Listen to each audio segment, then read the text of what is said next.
de la 4G. On est bon? Bah, écoutez, je vais y arriver. Bonjour à tous, merci beaucoup pour d'être venu pour cette présentation. Donc aujourd'hui, moi, je vais vous présenter notre solution Zinea. Notamment, alors je vais vous expliquer comment ça va se dérouler. Je vais d'abord vous présenter quelques petits slides pour vous donner un petit peu la philosophie de Zinea et les problématiques qu'on peut rencontrer et pourquoi on devrait utiliser un data catalogue aujourd'hui, surtout pour demain. Ensuite, je vous présenterai un petit schéma d'architecture de notre solution pour vous donner un petit peu la configuration globale de comment fonctionne Zinea aujourd'hui, pour que vous ayez vraiment le contexte, pour surtout comprendre la démonstration qui sera réalisée en dernier. Donc, on a 45 minutes devant nous. Bien sûr, si vous avez des questions pendant la démonstration, vous n'hésitez surtout pas à m'interrompre, hein, on est là pour ça. Donc, le data catalogue paraît pour le futur. Aujourd'hui, on a fait un constat, c'est-à-dire que les équipes data, sur leur 100% de temps, elles passent 80% de temps à trouver, contextualiser la data préparation, tout ce qui est data prep. Et les 20% restants, ils passent leur temps généralement pour l'analyse et la production de valeur de ces informations. Nous, avec Zinea, le but du data catalogue aujourd'hui, c'est de réduire ces 80% de temps, c'est-à-dire le temps de consommation, et de trouver, de contextualiser, etc., vos informations, parce que ça, on peut comprendre aujourd'hui que c'est un peu un gros problème. Et en parallèle, on augmente ce temps d'analyse qui va vous permettre de produire de la valeur rapidement. Et ça, c'est tout le but de Zinea aujourd'hui. C'est que aujourd'hui, c'est un peu une solution clé en main. Si vous pouvez partez avec nous en une journée, vous avez déjà la possibilité de produire de la valeur très simplement via l'automatisation. C'est ce que je vais vous présenter dès maintenant. Alors, juste pour vous expliquer, juste avant le schéma d'architecture, aujourd'hui, Zinea va vous offrir deux fronts. Un front qui s'appelle Zinea Explorer, qui va être plutôt orienté pour vos utilisateurs, les personnes de tout type de profils différents, qui auront besoin de trouver de l'information rapidement et de pouvoir échanger sur ces informations avec les propriétaires de ces informations. Et donc aussi, grâce derrière aussi, de pouvoir trouver tous les objets parents, un peu comme un système à la Wikipédia où vous cherchez une information et vous allez avoir toutes les informations reliées à l'information sur laquelle vous êtes positionné. Ça, c'est assez intéressant. Et ensuite, il faut bien créer cette valeur. Donc, on va vous donner accès plutôt à un deuxième front qui s'appelle Zinea Studio, orienté pour vos data stewards, les sachants, pour vous donner le vocabulaire, les personnes qui sont en charge de l'enrichissement et la bonne documentation de votre data catalogue et de vos assets techniques comme métier. Bien sûr, derrière, tous ces éléments-là sont regroupés sur une metadata management platform qui est hébergée sur AWS. Aujourd'hui, on a une solution 100% cloud. Alors, petite présentation de l'architecture. Vous allez voir, c'est assez simple à comprendre. On va commencer de la gauche vers la droite. Alors, sur la gauche, en fait, avec Zinea, vous allez pouvoir vous connecter à une multitude de sources pour remonter des informations. Quand je parle de sources, c'est-à-dire qu'on va pouvoir se connecter à des outils de BI, on va pouvoir se connecter à des outils des bases de données, des data lakes, des ETL, des outils de data quality, voilà. Même des data catalogues locaux ou même des glossaires métiers, etc. On va pouvoir se connecter à une multitude de sources. Donc la question est, c'est comment on va pouvoir se connecter à ces sources aujourd'hui? Alors c'est simple, on va utiliser un scanner. Le scanner, c'est un outil, c'est un agent qui est développé par Zinea, qui va être installé sur vos infrastructures, bien sûr. Et cet agent va avoir plusieurs connecteurs. Les connecteurs, vous allez avoir, par exemple, si vous voulez connecter sur un Oracle, vous allez avoir un connecteur Oracle. Si vous voulez vous connecter sur un Snowflake ou un Power BI, vous aurez un connecteur pour Snowflake et un connecteur sur Power BI. Ces connecteurs, bien sûr, sont évolutifs. C'est un peu le même système que vous installez votre ordinateur. Quand votre ordinateur est tout propre, il faut installer des drivers pour avoir une bonne qualité de carte graphique, etc., etc. C'est exactement le même principe. Donc, ce scanner va être installé sur vos infrastructures et avec plusieurs connecteurs qui vont se connecter à ces sources. Et à partir de ce moment-là, vous pouvez voir que la flèche va que dans un sens. En termes de sécurité, parce que comme je vous l'ai dit, le scanner est installé sur vos infrastructures. La plateforme de metadata management est hébergée sur AWS. Si elle communique directement avec vos scanners, le scanner installé sur vos infrastructures au niveau RSSI, ça peut coincer. Donc, nous, on s'est dit, OK, on va juste pousser de l'information. Les scanners vont uniquement pousser de l'information et la plateforme de metadata management ne communiquera jamais avec le scanner. Si vous avez des questions, on pourra rentrer un peu plus dans la technique derrière pour vous expliquer comment ça fonctionne. Qu'est-ce qu'on va remonter comme information? On va remonter les métadonnées, bien sûr, toutes les métadonnées sources possibles en automatique qui sont disponibles via nos connecteurs. Et aussi, on va avoir une fonctionnalité de fingerprint qui va vous permettre de générer des statistiques au niveau des champs. Donc, si vous importez des jeux de données, ces jeux de données, généralement, alors pour un jeu de données, c'est souvent une table. Dans ces tables, vous avez des colonnes. Et par exemple, on va pouvoir générer des statistiques sur ces champs. Bien sûr, cette fonctionnalité, elle est optionnelle, parce que si vous générez des statistiques sur des champs, comme des top values, je vous donne un exemple, vous avez un champ salaire, vous mettez les meilleurs salaires de votre entreprise, ça peut créer des jaloux dans votre entreprise. Donc voilà, c'est assez optionnel, notamment pour les données GDPR, compliance, etc. Donc ça, c'est à vous de choisir si vous voulez générer des statistiques. Je vous montrerai ça dans la démonstration, à quoi ça ressemble. Donc, nous, on pousse ces informations et notre plateforme, elle est full Open API. Donc, ça passe par notre première endpoint API et vous avez une couche d'automatisation. Cette couche d'automatisation, elle est très importante parce que grâce à nos scanners, on va scanner vos sources, on va remonter les métadonnées automatiquement qui sont remontables. Et si au niveau de vos sources, ces métadonnées changent, dans votre data catalogue, ce sera directement mis à jour et ce sera complètement transparent pour vos sachants. Donc, il n'y aura strictement rien à faire. Ensuite, on vous donne accès à 5 grandes sections. Un metadata registry qui va vous permettre de trouver toutes les informations dans le data catalogue, que ce soit des objets métiers ou des objets techniques. Un business glossaire qui va vous donner l'accessibilité de créer ou intégrer des business glossaires avec des termes métiers sur des définitions exactes qui va vous permettre de pérenniser la communication de vos équipes. Un data lineage qui va vous permettre notamment de comprendre d'où vient l'information en amont et en aval. Vous allez voir qu'il y a un beau graphique de data lineage qui va vous permettre notamment aussi de naviguer à travers ce data lineage. Donc, data lineage égale des data process, donc des traitements, et tout ça, ça peut se modéliser automatiquement ou manuel. On y reviendra un petit peu sur la démonstration. Teams and People qui va vous permettre en fait de créer plusieurs rôles et responsabilités et les assigner à des personnes en charge de ces assets. Très intéressant. Parce que si vous avez des data owners, des data stewards, des business analysts, etc., ça va vous permettre de lier ces personnes à des objets, et ce qui va vous permettre notamment de d'éviter le problème de jeter une bouteille à la mer. Je pense que ça nous est tous arrivé en entreprise. Vous avez une question, il vous faut un humain qui vous réponde, et vous posez la question à Pierre. Pierre vous dit c'est Paul vous dit c'est Jacques, et Jacques vous dit c'est Pierre. Et à la fin, vous avez perdu une demi-journée, vous n'avez toujours pas de réponse. Donc typiquement, ça va vous permettre de répondre à cette problématique-là. Et bien sûr, une barre de recherche à la Google, parce que derrière, vous avez, comme un système de Google, vous avez une barre de recherche, vous tapez vos mots-clés avec des booléens et ça va vous afficher les meilleurs résultats associés. Comment ça va afficher les meilleurs résultats associés? Grâce à notre knowledge graph, on a un moteur d'indexation qui va vous permettre de trouver les meilleurs résultats en fonction des mots-clés que vous utilisez dans la barre de recherche.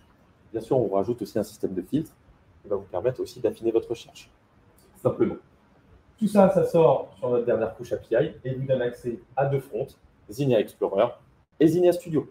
Je répète, Zinnia Explorer plutôt pour vos utilisateurs en lecture seule et Zinnia Studio plutôt pour vos sachants, les personnes qui vont produire cette valeur. Est-ce que vous avez des questions? Ça vous semble clair pour le moment? C'est clair? Bon, bah écoutez, moi, ce que je vous propose, c'est qu'on passe à la démonstration. Alors, normalement, vous voyez bien mon écran. Alors, comme je vous l'expliquais, alors avant de commencer la démonstration, je vais vous expliquer comment elle va se dérouler. Aujourd'hui, on va vous donner accès à deux fronts, Zinnia Explorer et Zinnia Studio. Donc, vous l'aurez compris, la démonstration va se dérouler en deux grandes parties.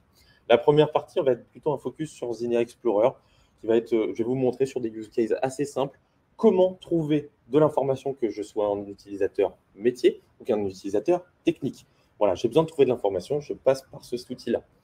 Ensuite, je vais vous montrer, c'est un environnement de démonstration, donc c'est un data catalogue qui a déjà été construit, etc. Donc, je vais vous montrer ensuite dans une deuxième partie, on passera sur Zinnia Studio, comment on a produit cette valeur, très simplement. L'application est disponible en français et en anglais. Si vous avez des questions pour la démonstration, vous n'hésitez surtout pas à m'interrompre. Alors, Zinnia Explorer. Aujourd'hui, on a fait un peu un pari qui a l'air de plutôt bien marcher. C'est-à-dire qu'on s'est rendu compte sur les 10 dernières années qu'il y avait beaucoup d'éditeurs de logiciels qui développaient des logiciels qui étaient massifs. C'est-à-dire massifs, quand je dis massif, c'est-à-dire longs à implémenter, beaucoup de gestion du changement, les coûts associés, pour qu'au final, les outils soient très complexes à utiliser et la plupart du temps abandonnés. Parce que trop complexe, donc les utilisateurs, ils passent par d'autres solutions. Donc nous, on s'est dit, OK, on va passer sur des patterns très connus, c'est-à-dire Google et Amazon. Et si aujourd'hui, vos utilisateurs savent utiliser Google et Amazon, ils sauront utiliser Zinnia Explorer sans aucune formation. Et c'est ce que je vais vous montrer dès maintenant. Alors, vous allez voir, l'interface est très épurée et c'est fait exprès. Vous avez une barre de recherche, typiquement, qui va vous permettre déjà de voir les dernières recherches que vous avez effectuées. Et par exemple, si je tape les premiers mots-clés, un mot-clé public, je vais trouver mes premiers objets qui seront disponibles. Bien sûr, ce n'est pas l'ensemble des objets qui sont disponibles, mais c'est grâce à notre un knowledge graph, il va vous donner les objets qui sont le plus recherchés, etc. Donc, vous pouvez voir que j'aurai toujours une petite icône. Là, vous pouvez voir que j'ai une icône de type dataset, terme métier, rapport de visualisation. Et là, par exemple, j'ai un objet custom. On va y revenir un petit peu après. Zinea va vous donner la possibilité de documenter des objets natifs qui sont connus dans la plupart des systèmes d'information, comme des champs, des jeux de données, des rapports de visualisation, des termes métiers, des data process, notamment les traitements, et la possibilité aussi de vous offrir la possibilité de créer vos propres types d'objets. Je vous donne un exemple. Aujourd'hui, vous avez une problématique, vous voulez recenser et documenter tout votre patrimoine applicatif de votre SI. Aujourd'hui, Zinea ne va pas vous donner un objet natif type application. Par contre, on va vous donner la possibilité de créer votre propre type d'objet application et de documenter vos applications grâce à votre type d'objet que vous avez créé. Donc, vous avez une multitude de possibilités, ce qui va vous permettre en fait, de répondre à quasiment 100% de vos use cases. Donc, là, je ne vais pas cliquer sur un des objets, je voudrais vous montrer d'abord la recherche. Je vais cliquer sur Entrée et en fait, j'arrive sur ma page de résultats. Cette page de résultats, elle est très importante parce que là, pour le moment, je n'ai pas affiné ma recherche. J'ai tous les résultats qui sont liés à mon mot-clé public. Sur la page de gauche, je vais avoir tous mes objets présents. Alors, sur ces objets présents dans la liste, vous aurez toujours un titre, un indicateur de qualité, la source, là, on peut voir que ça vient d'un BigQuery, une description qui va faciliter la compréhension de votre utilisateur, les flags associés que vous avez choisi d'afficher, typiquement, là, de la GDPR compliance, etc., de la qualité. Voilà, ces propriétés-là, c'est à vous de les créer. Je vais y revenir un peu plus tard parce que je vous tease un petit peu. Tout ça, c'est basé sur un métamodèle. On ne va pas vous offrir un métamodèle from scratch pour toutes les entreprises, parce que ça n'existe pas. Vous avez des problématiques que vous, par exemple, n'avez pas, et inversement. Donc, on a besoin d'une certaine flexibilité. Donc, nous, on va vous donner la possibilité de créer votre propre métamodèle en fonction de vos problématiques que vous avez identifiées.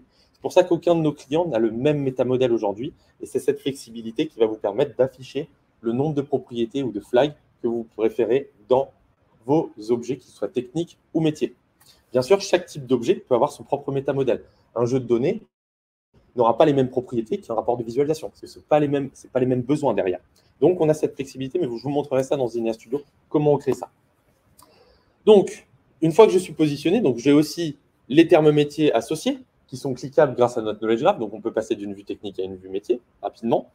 Et surtout, en page de droite, je vais avoir une page de prévisualisation qui va me permettre d'aller un peu plus loin dans la réflexion de l'information. C'est-à-dire que je vais retrouver les descriptions de mes termes métiers qui sont associés.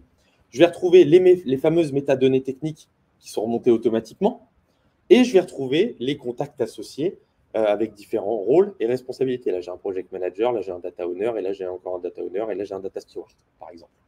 Ces responsabilités, c'est à vous de les créer vous-même. Chaque entreprise a ses propres responsabilités. Et là, je suis positionné sur un jeu de données, donc on va même pouvoir documenter à différents niveaux de granularité. Vous pouvez voir qu'une table, c'est généralement composée de plusieurs colonnes. Là, j'ai 25 colonnes, et ces 25 colonnes sont documentées de la même façon que ce fameux jeu de données ou qu'un business term ou qu'un rapport de visualisation.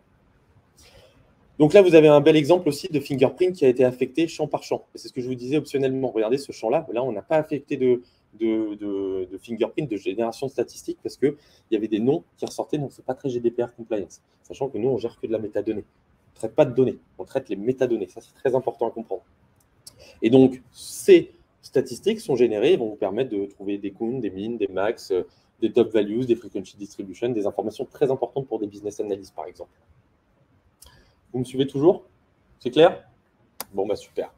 Alors là, on va continuer. Je voudrais vous montrer le système de filtre qui est assez intéressant. C'est-à-dire que là, moi, j'ai 20 résultats. Moi, j'ai besoin d'aller travailler sur mes jeux de données, mes rapports de visualisation, mes business terms, je m'en fiche. Je n'ai pas besoin de trouver ça. Donc, je vais pouvoir filtrer par type d'objet, rapport de visualisation, par exemple.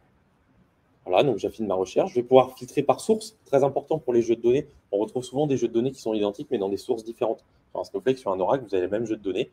Ben, si vous arrivez, vous avez 15 jeux de données identiques. Pour votre Explorer, s'il n'a pas la possibilité de savoir s'il vient du BigQuery, du GCP ou de son AWS, ça devient compliqué pour lui de trouver la bonne information. Vous avez la possibilité de filtrer par ça. Par indicateur de qualité s'il a été renseigné. Par la date de last update aussi, c'est très important, on y reviendra après. Et surtout par les propriétés de votre métamodèle que vous avez construit.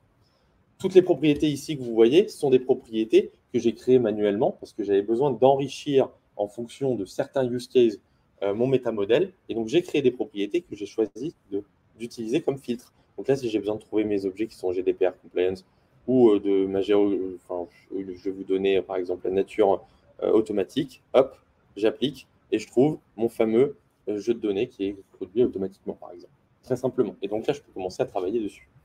Je reviens en arrière. Maintenant, je voudrais vous montrer, je vais prendre plutôt un rapport de visualisation. Je vais prendre un rapport de visualisation. OK, je trouve mon rapport de visualisation. J'enlève mes filtres, c'est très bien. Donc, là, maintenant, je peux cliquer sur mon objet et rentrer dans la fiche descriptive de mon objet. Chaque type d'objet aura sa fiche descriptive, comme vous pouvez le voir à l'écran.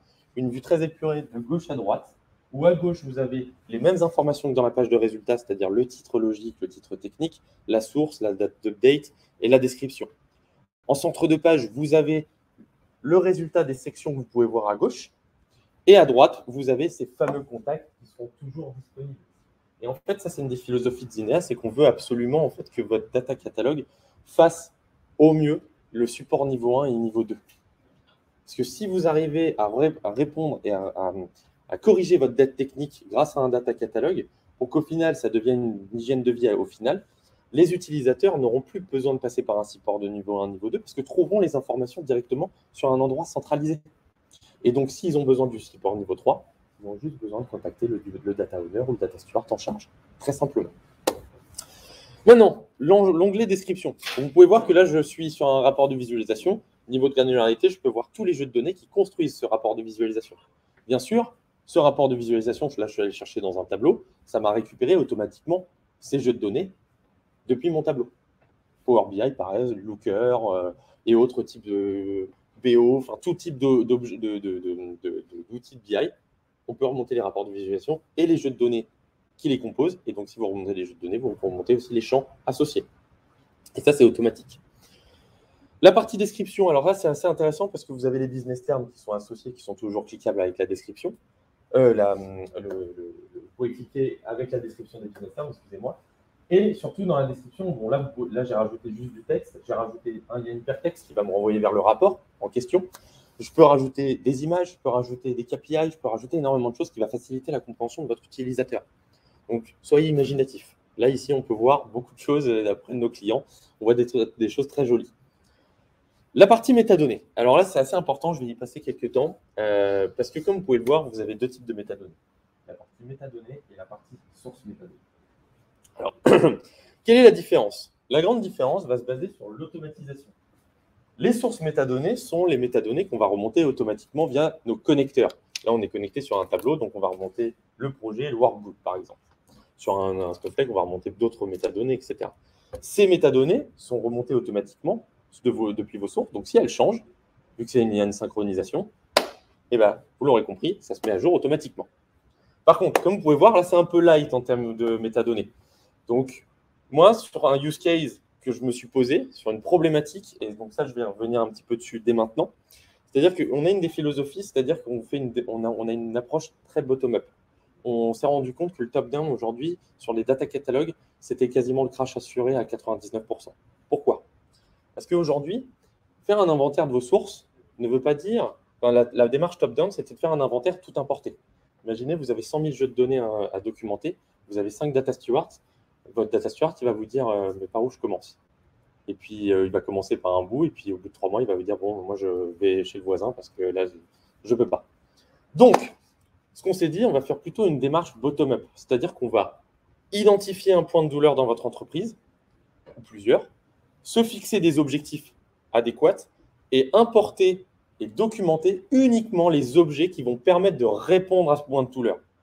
On génère de la valeur, on mesure cette valeur, et ensuite, on a fini notre cycle, on attaque au problème suivant. Pour qu'au final, ça devienne une hygiène de vie et que, en fait, c'est interminable, mais plus vous commencez tôt, plus dans le futur, en fait, ça deviendra une hygiène de vie et vous n'aurez plus de dette technique comme métier.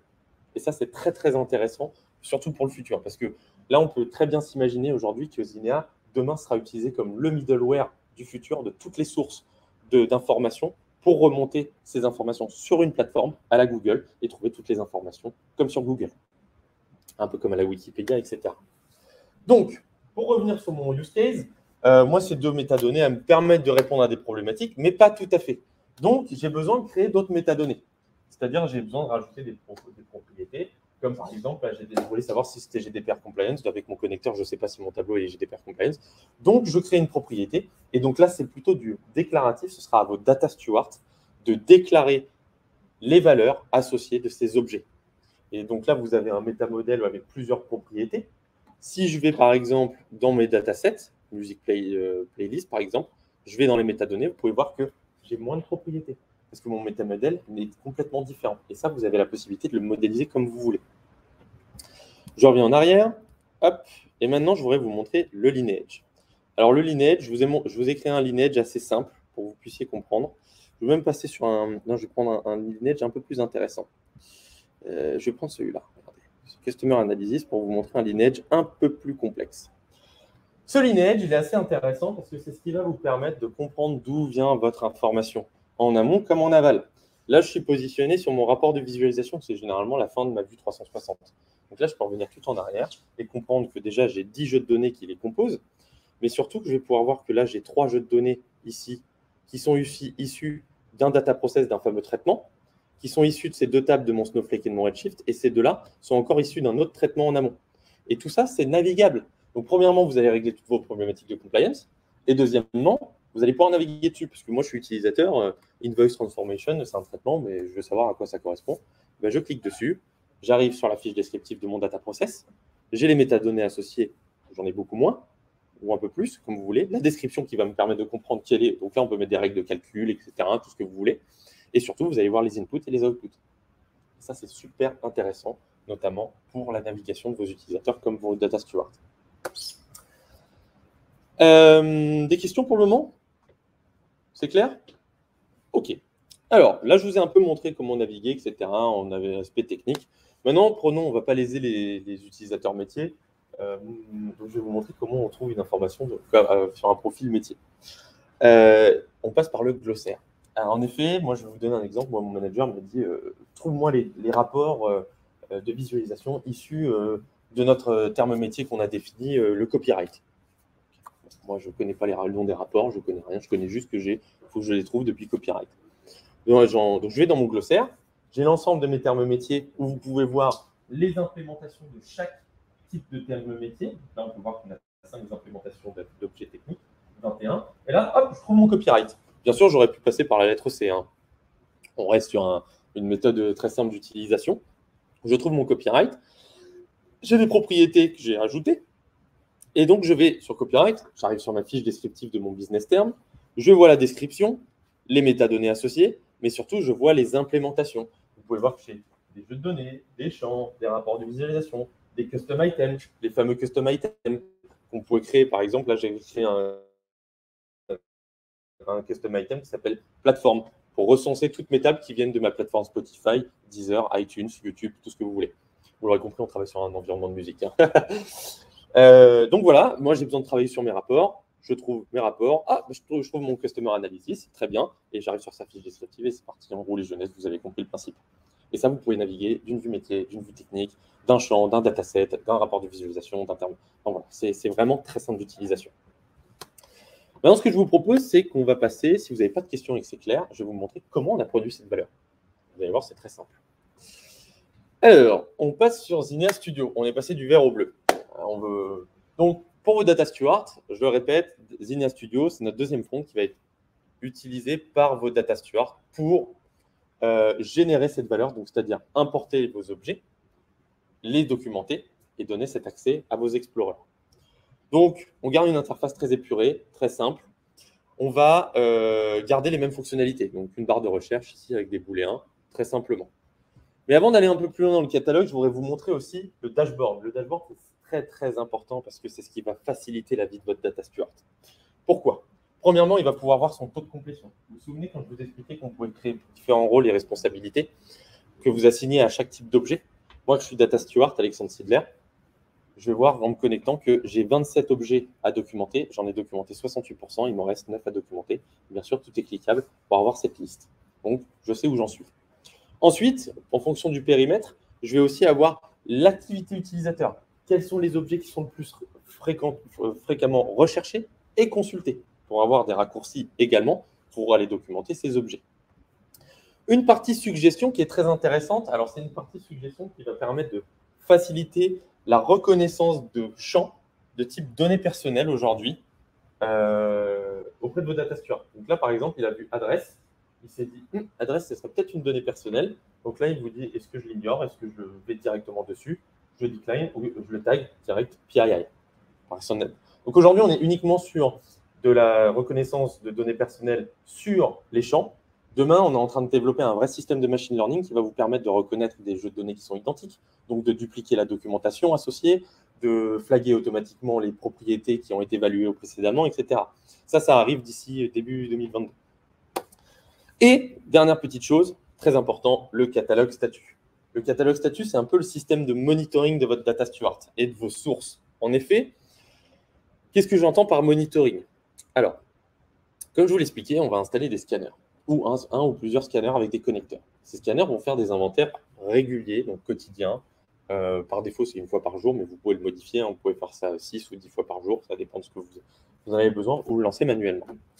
Donc là, vous pouvez voir que tout est ouvert, c'est-à-dire tout ce que j'ai importé dans mon data catalogue est documenté. Après l'inventaire, il m'a dit, OK, tout ce que tu as dans ton data catalogue existe toujours au niveau de tes sources. Donc, c'est parfait. On est bien dans la philosophie, c'est-à-dire que le data catalogue doit être le reflet de la réalité de vos sources. On préfère ne pas vous donner d'informations que vous donner une information erronée. Ça, c'est très important. Donc là, voilà, vous voyez que tout est ouvert, tout a été mis à jour. Mais prenons l'exemple de mon Postgre. Bon, là, je n'ai pas l'exemple, mais je vais vous expliquer. J'ai importé une table, je l'ai documentée il y a 2 semaines. Hier, il m'a fait un inventaire et cette table-là, elle a disparu de mon Postgre. Et bien, directement, j'aurai une petite croix rouge en me disant « Attention, vous avez un jeu de données qui est orphelin ». Et donc là, soit le data steward appelle le data owner en disant « Attention, on a peut-être une table qui a sauté, c'est peut-être urgent ». Soit c'est pas urgent, c'est normal, pas de problème. Et donc là, il a 2 solutions. Soit il archive le jeu de données, soit il le supprime parce qu'il n'a plus rien à faire dans le data catalogue parce qu'il n'existe plus.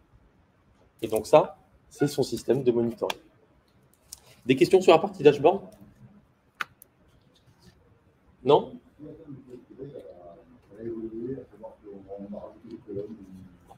Ah oui, tout est automatique. C'est-à-dire que par exemple, vous avez votre table, vous avez 25 colonnes. Le lendemain, la veille, ils ont rajouté une nouvelle colonne. Bah, automatiquement, pouf, le lendemain, vous aurez votre 26e colonne qui sera documentée, etc. Alors là, c'est intéressant parce qu'avec les connecteurs, on va pouvoir remonter la description automatiquement, on va pouvoir remonter les noms techniques, le type, la primary key, la natural key, on va pouvoir remonter énormément d'informations très importantes, notamment sur le niveau des champs et des jeux de données. Est-ce que je vais être capable dans les logs quelque part de voir qu'il y a une nouvelle colonne qui est arrivée hier? Oui. Vous avez un onglet activité, c'est ce que je vais vous montrer dès maintenant. C'est des très bonnes questions, c'est parfait, ça me va, moi j'aime bien les questions comme ça. Comme ça, on amène le sujet. Alors, le catalogue, c'est un peu le cœur du métier de votre data steward, c'est là où il va passer la plupart du temps. C'est-à-dire qu'aujourd'hui, vous avez le même système de filtre que sur l'Explorer, système de filtre par type d'objet et par propriété de votre métamodèle. Ensuite, en centre de page, vous avez le résultat de vos filtres, vous avez les filtres en haut et le résultat associé. Comme sur l'Explorer, vous avez un titre, la source, la description et les propriétés associées. Et notamment, maintenant, vous avez aussi le taux de complétion. Vous pouvez voir que cet objet il est bien documenté. Celui-là, il manque encore un peu de documentation. Donc, on va aller se positionner dessus. Je vais me positionner dessus. Et vous pouvez voir que sur la page de droite, j'ai une page de prévisualisation, comme sur l'Explorer. Mais là, cette fois-ci, je suis en édition. Je veux changer mon indicateur de qualité. Pouf, j'ai plus besoin de cliquer sur le bouton sauvegarder, etc. C'est mis à jour automatiquement. Si je vais sur mon Explorer, c'est directement mis à jour. David Martin n'est plus project manager, il a quitté l'entreprise. Je le supprime, il n'est plus associé au contact. J'ai besoin d'ajouter un terme métier avec cet objet technique. Bah, c'est très simple. Alors, est-ce que j'en ai un? Oui, RDG, voilà. RDG Total Amount, c'est un terme métier, donc une définition sur laquelle on s'est tous mis d'accord. Généralement, c'est ça le but des termes métiers. Je l'ai besoin de le lier à cet objet. Pouf, je viens de faire la liaison. Je viens de faire une liaison entre une vue métier et une vue technique, simplement. J'ai besoin de changer la description, ici. Donc là, vous pouvez voir, c'est assez intéressant, c'est ce que je vous ai expliqué. Là, je peux rajouter de la description manuelle. Et là, j'ai remonté les descriptions qui étaient déjà automatiquement remplies dans ma source, dans mon Snowflake, là, actuellement. Et donc, je peux rajouter un peu plus de description pour enrichir un peu mon développement. Et ensuite, par exemple, j'ai besoin de valuer mes propriétés. Je sais que, par exemple, celui-là, après un audit, n'est plus GDPR compliance. Vous pouvez voir que le flag a disparu. Je le passe ça, et là, tac, je viens de donner l'information, c'est plus GDPR compliance, simplement. Donc là, vous allez me dire, ouais, mais si on a 10 000 jeux de données à taguer GDPR compliance, on ne va pas le faire un par un. Et bien non, en effet, on ne va pas le faire un par un. On va pouvoir utiliser notre système de bulk en massif, c'est-à-dire que vous allez pouvoir évaluer plusieurs objets en même temps sur une seule valeur. Je vous montre, je vais en prendre deux là. Je vais faire manage propriété. Et en fait, je vais avoir toutes les propriétés disponibles de mon métamodèle associé à mes datasets. Là, j'avais dit la GDPR compliance ou la gouvernance, par exemple. Hop, je choisis la valeur, je vais dire non, je confirme, et hop, ça se met à jour automatiquement, les deux, simplement. Je vais pouvoir le faire pour les contacts, et je vais également le faire pour les termes métiers. Possibilité d'exporter toutes vos informations au format Excel à n'importe quel moment. Ça, c'est assez intéressant. J'ai un use case avec un de mes prospects en ce moment. Il a un Snowflake qui n'est pas du tout décrit au niveau de ses tables. Et en fait, il part de zéro. Et il s'est connecté au data catalogue. Il a une équipe de data stewards qui ont tout documenté. Et là, il est en train de faire des exports, faire une requête SQL sur leur Snowflake, et ça vient de décrire tous les champs de leur Snowflake, simplement. Bon, c'est un use case parmi une infinité de possibilités. Mais vous avez cette possibilité. Bien sûr, on a des API si vous voulez faire des extracts, de l'écriture, etc. Tout est faisable. Maintenant, si j'ai besoin d'aller un peu plus loin, donc je peux cliquer sur la fiche descriptive de mon objet. Je retrouve cette fameuse page de visualisation avec l'autocompression, les contacts, les business terms, la description et la source. Et là, à droite, j'aurai le métamodèle associé, où j'ai juste à évaluer les propriétés en question. Alors, petite parenthèse, attention, ça c'est le piège d'un data catalogue. N'imaginez pas qu'il va vous falloir 50 ou 100 propriétés par métamodèle, parce que plus vous ajoutez des propriétés, plus ça donne du travail à votre data steward. Et je vous donne un autre exemple. Aujourd'hui, j'avais un autre prospect, il est venu, il avait un métamodèle magnifique. Il avait, sur les jeux de données, il voulait appliquer 50 propriétés. Je lui ai dit, OK, pas de problème, allez, on va documenter. Je l'ai laissé faire. Et puis au bout d'un moment, il s'est dit, ouais, mais ça me sert à rien, ça me sert à rien, ça me sert vraiment à rien, ça me crée pas de valeur, etc. Et au final du projet, on avait un métamodèle passé de 50 propriétés à 5 propriétés, mais on savait que ces 5 propriétés, derrière, une fois qu'elles étaient évaluées, il y avait de la vraie valeur générée. Et les utilisateurs étaient contents. Donc ça, c'est très important. À chaque fois que vous allez ajouter des propriétés manuelles, pensez à la valeur ajoutée, parce que c'est du travail derrière.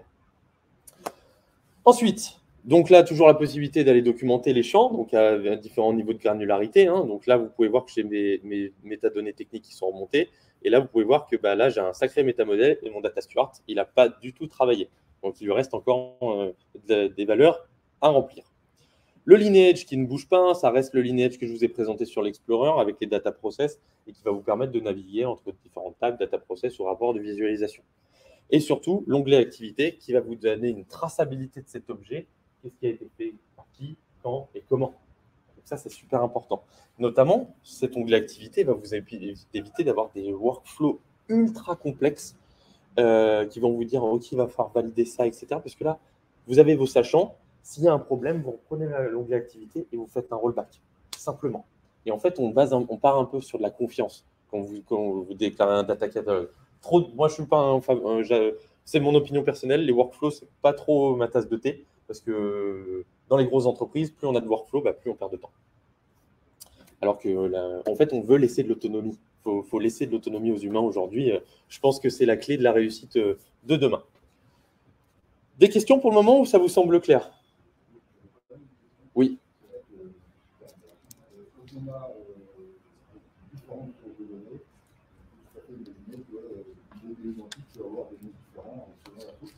Exactement.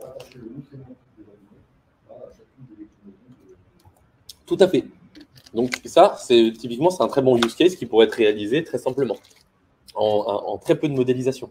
Alors quand je vous expliquais, on va aller un peu plus loin, quand je vous expliquais tout à l'heure, je disais en quelques minutes, quelques minutes, voire heures, on va dire, pour être un peu exagéré, on peut déjà produire de la valeur. L'installation du scanner, aujourd'hui, c'est 20 minutes. Et on n'intervient pas, c'est-à-dire qu'on vous donne une documentation, c'est 4 lignes de commande sur une machine virtuelle, une JVM installée, vous vous connectez à vos sources et vous pouvez, en 5 minutes, après l'installation, remonter vos premières métadonnées. Ça, c'est très, très intéressant. Et une fois que c'est fait, vous construisez votre premier métamodèle et vous avez en quelques semaines la possibilité de créer de la valeur sur des use cases précis. Ne pas tomber dans le piège sur une démarche top-down ou d'essayer de tout vouloir documenter. Vous allez voir pourquoi, je vais vous présenter un petit peu après. Le glossaire, bon, c'est la même chose que je vous présentais. Là, je vous ai montré comment documenter un jeu de données, un rapport d'utilisation, un champ. Là, même chose, on documente des objets métiers, possibilité de les créer manuellement ou même de s'intégrer. Parce qu'aujourd'hui, souvent, des glossaires métiers sont déjà existants dans les entreprises, Confluence, entre guillemets. Ça, on va pouvoir l'exporter et réimporter tout directement pour vous éviter de venir cliquer un par un et de redocumenter, parce qu'on ne va pas vous demander de refaire le travail 2 fois. Mais c'est ici, vous avez la même possibilité, filtrer, etc. Vous documentez simplement sur ces objets. Ensuite, la partie catalogue design. La partie catalogue design, elle est très importante parce que déjà, uniquement, ce sera que pour vos super admins. Les data stewards n'auront pas accès à ça. En effet, c'est là où vous allez construire votre premier métamodèle. Et ce métamodèle, aujourd'hui, il est dynamique. Il est généré automatiquement. Vous allez voir comment.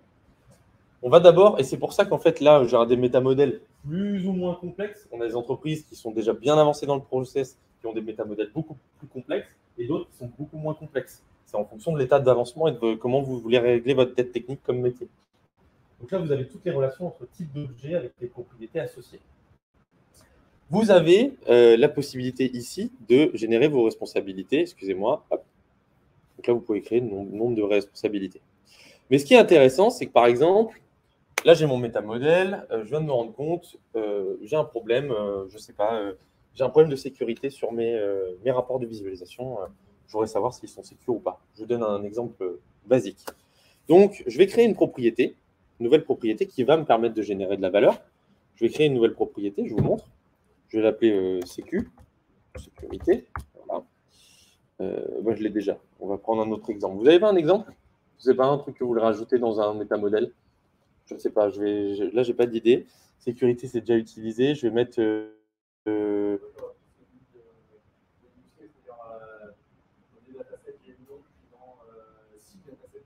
Oui. Oui. Qui permet de me dire le nom, il est Exactement. Bah, écoutez, on va faire un non. OK. Non, je vais mettre non, par exemple, non. Et donc, vous pouvez donner une description. Merci pour l'exemple, c'est parfait. Et donc, là, je vais pouvoir avoir différents types de propriétés. Soit du texte, soit des nombres, soit de la sélection, soit de la multisélection, soit une URL. Donc, typiquement, pour votre exemple, on serait plutôt sur de la multisélection parce qu'on peut avoir des noms qui sont associés à plusieurs datasets ou plusieurs noms qui sont associés au même dataset aussi. Donc, on serait sur de la multisélection. Donc, par exemple, là, je vais lui donner des valeurs. Je vais mettre Tata, Toto et Tutu, par exemple. Donc là, hop, j'ai mes 3 valeurs qui sont en multisélection. Et donc là, ce qui est assez intéressant, j'ai des options. Ces options, je vais dire, est-ce que cette propriété, si je la tape dans la barre de recherche, je vais la retrouver et donc trouver les éléments qui sont liés, qui ont été flagués à cette propriété? Est-ce que je l'affiche comme un flag dans la page de résultats? Et est-ce que je peux l'utiliser comme système de filtre? Par exemple, je cherche tous les datasets du nom Tata, par exemple. Bah, ce sera faisable. Je vais vous montrer, je vais tout cocher. Je confirme. Donc là, j'ai créé ma propriété. Comment je l'ai appelé déjà? Non. Et dans mon métamodèle, ce que je disais, j'avais besoin de le rajouter uniquement sur mes rapports de visualisation. Et ben, je vais dans mon template de visualisation. Je vais créer une nouvelle section. Par exemple, je vais donner Data Nantes, par exemple. Hop. Okay. Et là, je trouve ma fameuse propriété nom, ici. Bien sûr, j'ai d'autres propriétés qui ne sont pas utilisées dans ce métamodèle. Je fais un drag and drop. OK, je confirme.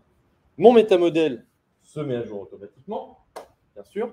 Et si je retourne dans le catalogue, c'est là que les Athéniens s'atteignirent, la visualisation, je prends mon Customer Analysis et vous pouvez voir que j'ai ma section Data Nantes. Et là, j'ai juste à aller évaluer ce dont j'ai besoin. Vous pouvez voir que tout se met à jour automatiquement. Et c'est comme ça que vous allez construire du déclaratif. Donc, il y a une partie d'automatisation, mais il y a une partie de déclaratif. Bien sûr, il n'y a pas de magie. Voilà. Donc ça, vous l'aurez compris, chaque type d'objet peut avoir son propre métamodèle. Je ne vais pas affecter les noms sur mes rapports de visualisation, ou là aussi sur mes datasets, comme vous le disiez pour l'exemple, ce serait une bonne idée de le rajouter ici. Et donc, je confirme. Et tac, mon métamodèle se met à jour automatiquement. Et ce métamodèle, il est dynamique. Donc, vous allez me dire, oui, mais attendez, si je supprime une propriété, etc., c'est complètement transparent.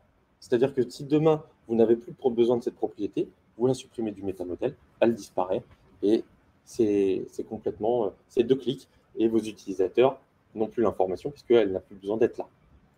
Et ça ne fait pas de mouvement sur le lineage ou autre chose, c'est complètement transparent. Des questions sur cette partie-là ou c'est clair? Oui. Oui. Oui. Oui.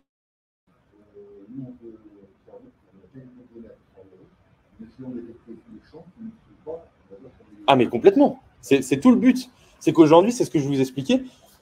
Notre idée, c'est que demain, le data catalog soit le middleware des entreprises et l'endroit central où vous pouvez retrouver toutes vos informations et ensuite faire de la data quality, faire de la gouvernance, du data driven, faire tout ce que vous voulez en fait. Exactement. Notamment, vous utilisez les API et puis là, vous faites des extracts, vous pouvez faire des métriques, vous pouvez dire.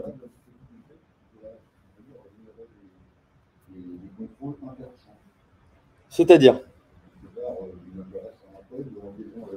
Oui.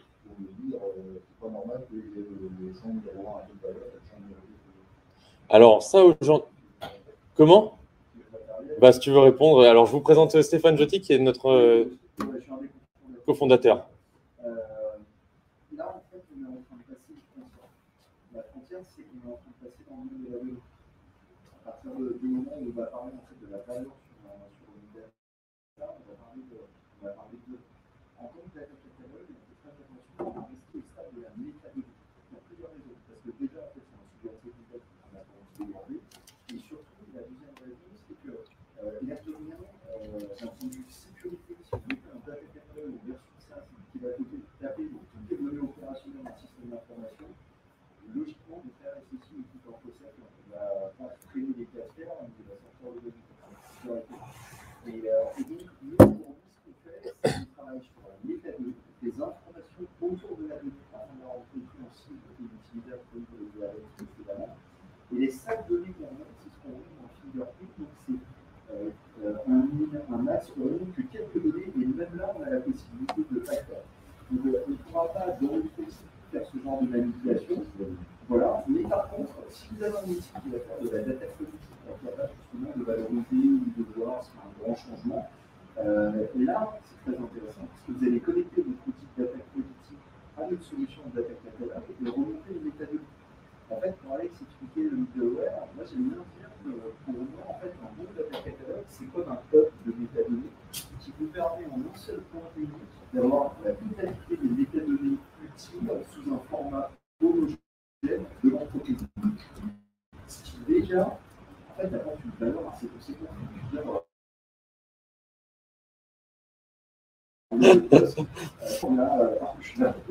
Ouais, je suis encore jeune, hein. Je viens de fêter mes 30 ans, Steph. Ça va. Oh.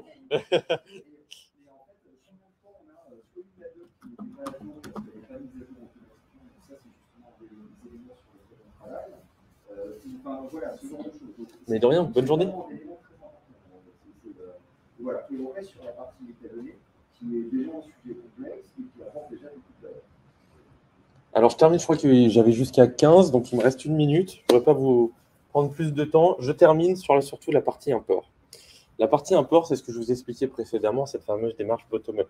Nos scanners vont faire un inventaire régulier de vos sources, mais ce qui ne veut pas dire qu'on va tout importer.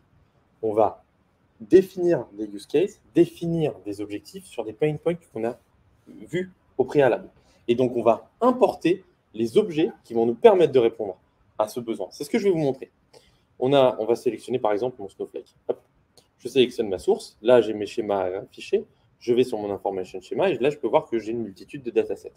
Mais sur mon use case, j'ai juste besoin de ces 3 jeux de données. Vous pouvez voir que les autres sont disponibles, hein, mais je ne vais pas les importer parce que ça ne va générer aucune valeur.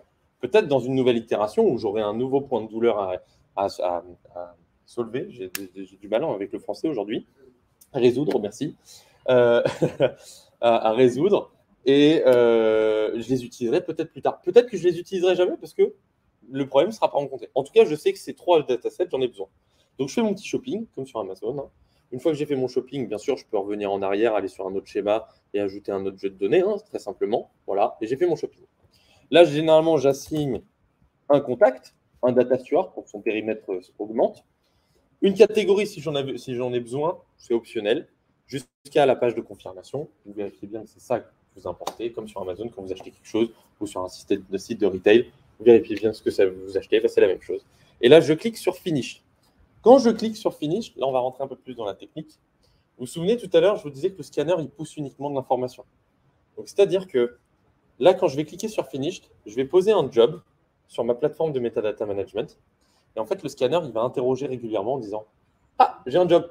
Et donc là, il va prendre son algorithme, il va faire récupérer ces 4 jeux de données et les importer. Et donc, la plateforme de metadata management ne communique jamais avec votre infrastructure. Vous m'excuserez, je ne cliquerai pas sur Finish pour éviter de populer ma base, mais vous aurez compris le principe. Dernière petite chose, les imports via fichier Excel. Très important. Et j'en aurai terminé. Vous pouvez voir que sur les business terms, les data process et les custom items, on est sur de la création et de la modification. Parce que vous pouvez intégrer, créer des business clusters, des data process, etc. simplement. Vous pouvez créer ce type d'objet. Par contre, vous pouvez voir que sur les datasets, les champs et les rapports de visualisation, on est en modification uniquement. Pourquoi ? Très important à comprendre. Aujourd'hui, si vous ouvrez la possibilité, sur la philosophie que je vous ai expliquée précédemment, c'est-à-dire que le data catalogue doit être le reflet de la réalité de vos sources. C'est-à-dire que si aujourd'hui vous donnez la possibilité à vos data stewards ou autres personnes de créer des objets manuellement, donc de type dataset, vous ouvrez la porte à une possibilité de donner une information qui n'existe pas. Donc si vous créez des datasets qui n'existent pas dans vos sources, vous donnez une information qui n'existe pas. Donc c'est pour ça que nous, on a fait le choix de dire non, on les importe que via des connecteurs. Et nous, on a une politique de développement de connecteurs qui est assez poussée, c'est-à-dire qu'on va développer la plupart des connecteurs aujourd'hui pour nos clients free of charge. Alors, si demain, on a Snowflake, etc., mais demain, là, je ne sais pas, là, on est en train de travailler en ce moment sur la suite SSIS, SSRS, SSAS, c'est les connecteurs qui nous intéressent. Donc là, nous, on va les développer pour vous gratuitement. Et en plus, vous participez à l'élaboration, parce que ces connecteurs, ils ne sont pas fixes. C'est-à-dire que si demain, vous dites « Ah, mais moi, j'ai une métadonnée sur mon Snowflake, vous ne la récupérez pas », nous, on va regarder « Ah, les API, on peut le développer, on va récupérer, tac, on développe un nouveau connecteur, on améliore ce connecteur, free of charge, bien sûr, et le lendemain, on se connecte et vous récupérez ces fameux métadonnées automatiquement. » Donc, vous participez à l'élaboration et au développement de la solution. Oui. Oui. Oui.